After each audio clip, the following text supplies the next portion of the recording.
中国台湾网讯，据台媒报道，民进党立委正在企图修法，删除国家统一字眼。民进党英系民意代表蔡意瑜、庄瑞雄与正国会民意代表陈挺飞共同提案修正《台湾地区与大陆地区人民关系条例》第1条、第26条之一及第63条文修正草案。该草案8日在立法院通过1读，修正内文为删除《两岸人民关系条例》中的“国家统一前”等字眼，改为因应国家发展。对此，台湾中时电子报8日发表智库研究员苏永林的评论说，大陆资深涉台学者刘国深日前撰文预判，蔡英文第2个任期两岸关系或出现极限爆炸。他认为，民进党当局可能尝试以碎片化、立法修宪、变相制宪等手法，无限趋近法理台独的可能。话音刚落，这条两岸人民关系条例的修正案就浮出水面。刘国深的预判很快应验，民进党已经跨出了极限爆炸的关键一步。过去绿营通过提案方式表达台独或一边一国主张，以安抚回应基本盘的诉求已屡见不鲜。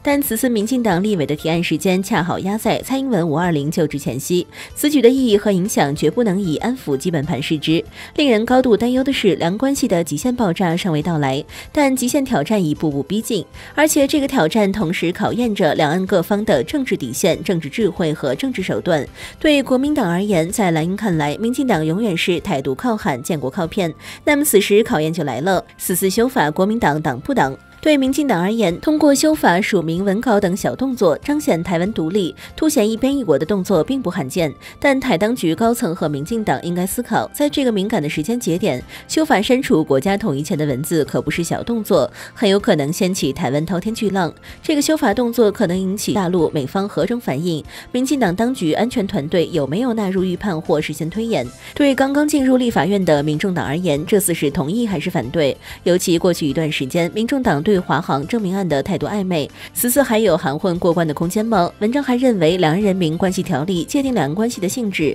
未接应属于准宪法层次，此案若一旦进入2读，其意义已和统独公投付诸实施别无二致。那么此举是否等同于反分裂法中对台动武的要件之一？这些挑战才刚刚开始。